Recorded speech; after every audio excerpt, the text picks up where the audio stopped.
Seja bem-vindo, meu nome é Gabriel Rodrigues e você está no canal Pregando o Evangelho. Irmãos, nessa semana as redes sociais foram surpreendidas com a declaração do teólogo e pastor de uma igreja batista, o Ed René Keverts. Irmãos, para ser honesto, eu fiz questão de assistir a mensagem de 48 minutos que está disponível no canal dele. E a descrição vou deixar no vídeo. E ele fez declarações que o mundo mudou, não é possível tratar a Bíblia como verdades absolutas, porque nós não somos seguidores de um livro, se referindo à Bíblia. E precisamos ser cartas para o novo mundo e que não devemos nos fixar em 3 textos que não foram atualizados. E ele está se referindo que a Bíblia não é clara em relação às práticas homossexuais e ele falha nisso gravemente. E falando sério, contar o número de versículos sobre um tema específico não é a melhor maneira para determinar a seriedade do pecado envolvido e muito menos mostra uma boa hermenêutica da parte do pastor ou teólogo. E muitos querem apelar ao Senhor Jesus insistindo que ele nunca disse nada sobre a homossexualidade e ela não está clara nas escrituras ou bem definida. E ele não somente reafirmou explicitamente o relato da criação do casamento como a união em si, uma só carne, um homem e uma mulher. E ele condenou o pecado de porneia, uma palavra ampla que engloba todo tipo de pecado sexual.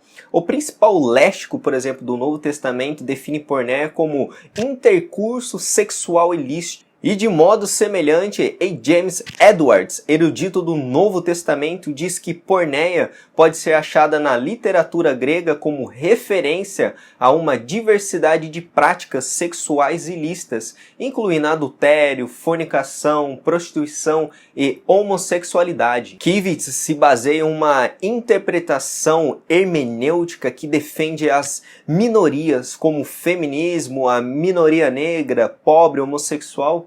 E ele ataca sutilmente a infalibilidade das escrituras para defender seus ideais. A solução dele é que a igreja deve ser uma carta para um novo mundo, mas para muitos que têm acompanhado ele e suas declarações, chegaram à conclusão que ele é um falso mestre e que está perturbando a igreja de Cristo. Judas, em sua carta, ele escreve que certos indivíduos se introduziram com dissimulação.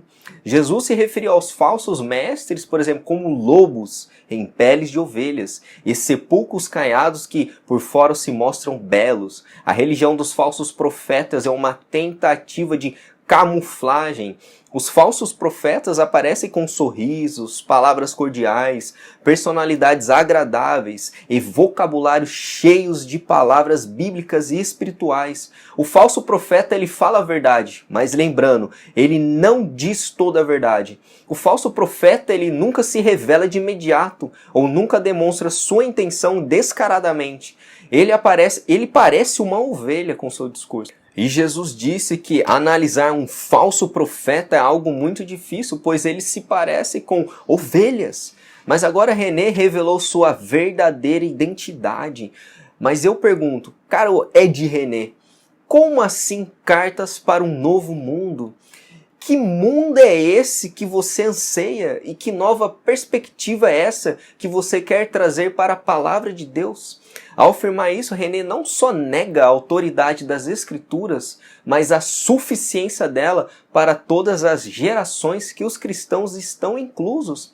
E em um período de 1600 anos, a Bíblia foi escrita por diversos autores, onde independentemente do tempo, regiões, circunstâncias, cada texto se completa um ao outro, sendo apontado e fundamentado em algo único, Cristo Jesus. Deus falou de maneiras diferentes através desses tempos e após o cânon ser fechado, a sua revelação divina sobre vida, salvação, prática está contida unicamente nas Escrituras. E o que foi posto por Cristo, fundamento pelos apóstolos, corroborado pelos pais das igrejas, os reformadores, chegando na luta pelo sola Escritura. E quando analisamos o livro de Atos e as epístolas, os apóstolos apóstolos não adaptaram a mensagem do evangelho para tornar mais agradável ao Império Romano, que historicamente foi um dos impérios maiores que o mundo já viu.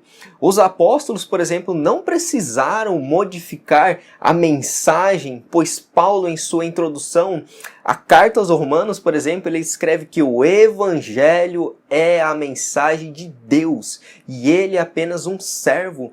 Os apóstolos não mudaram ou adaptaram ou até mesmo atualizaram a mensagem, pois a mensagem não era deles, a mensagem era de Deus, era de Cristo.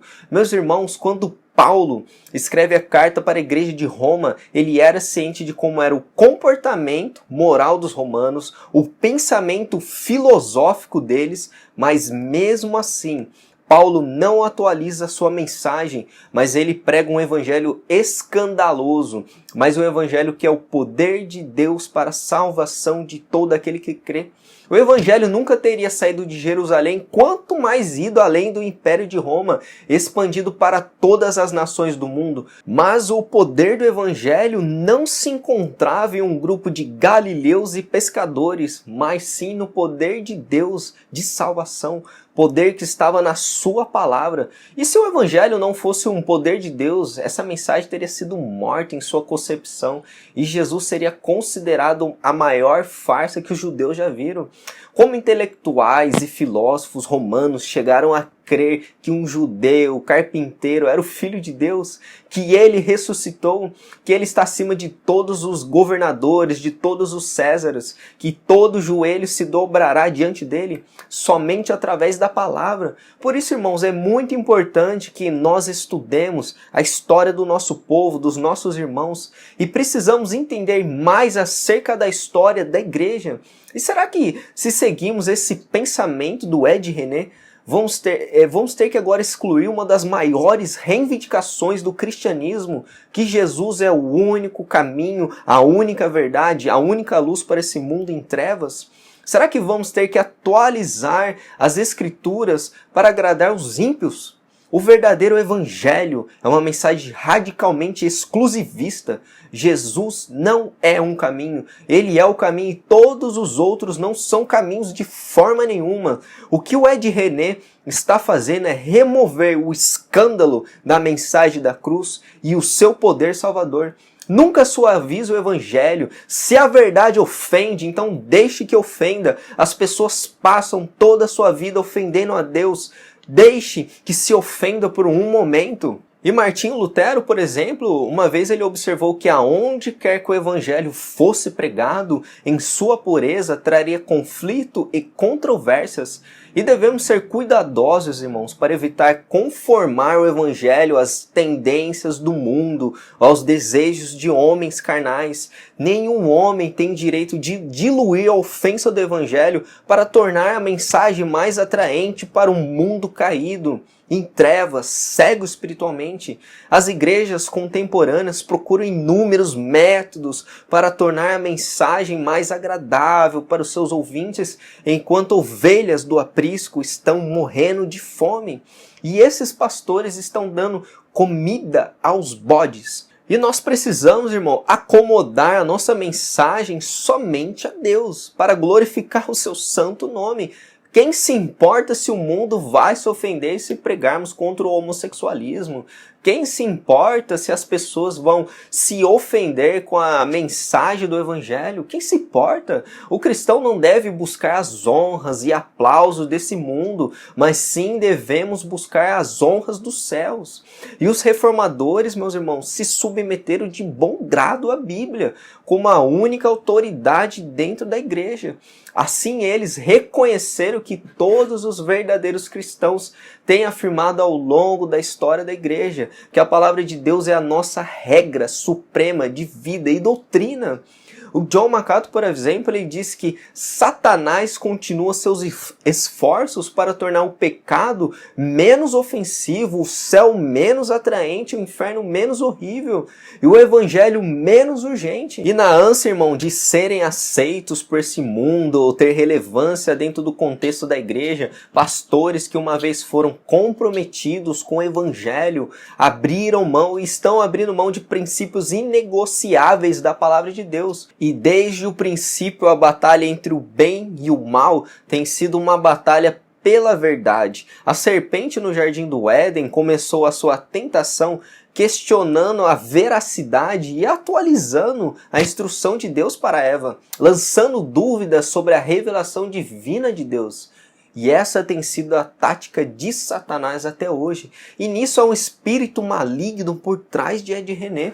Qualquer movimento, irmãos, que não honra a palavra de Deus, não pode afirmar que honra a Deus. Nada mais ofensivo a Deus, o autor das Escrituras, que é o Espírito Santo, desconsiderar, negar, distorcer, acrescentar, atualizar a palavra que ele revelou. O patriarca Davi não pensava como Ed René sobre a palavra de Deus. No Salmo 138, Davi fala: exaltaste acima de todas as coisas o teu nome e a tua palavra.